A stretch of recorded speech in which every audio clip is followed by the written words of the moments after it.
ప్రజా సమస్యలను క్షేత్రస్థాయిలో నిశితంగా పరిశీలించి నాణ్యతతో నిర్ణీత కాల వ్యవధిలోపు పరిష్కరించాలని జిల్లా కలెక్టర్ రాజకుమారి సంబంధిత అధికారులను ఆదేశించారు.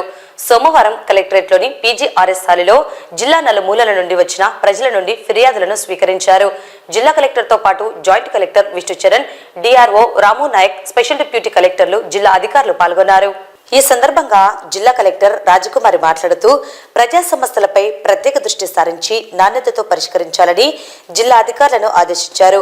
67 దరఖాస్తులు రీఓపెన్ అయ్యాయని వెంటనే క్షేత్రస్థాయిలో క్షుణ్ణంగా పరిశీలించి అర్జీదారులకు సరైన రీతిలో పరిష్కార మార్గాలు చూపాలని సంబంధిత ఆర్డీఓలు, సర్వే అధికారులు, జిల్లా అధికారులను కలెక్టర్ ఆదేశించారు.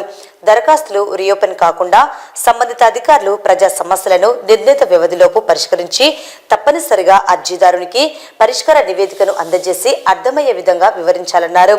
జిల్లాలో ఇంకా 7,644 దరఖాస్తులు పెండింగ్ లో ఉన్నాయని, వాటిని B&SLలోగా పరిష్కరించాలని కలెక్టర్ ఆదేశించారు. ఇంకా ఈ కార్యక్రమంలో 187 మంది అర్జీదారులు తమ సమస్యల పరిష్కారానికి జిల్లా కలెక్టర్కు అర్జీలు సమర్పించారు.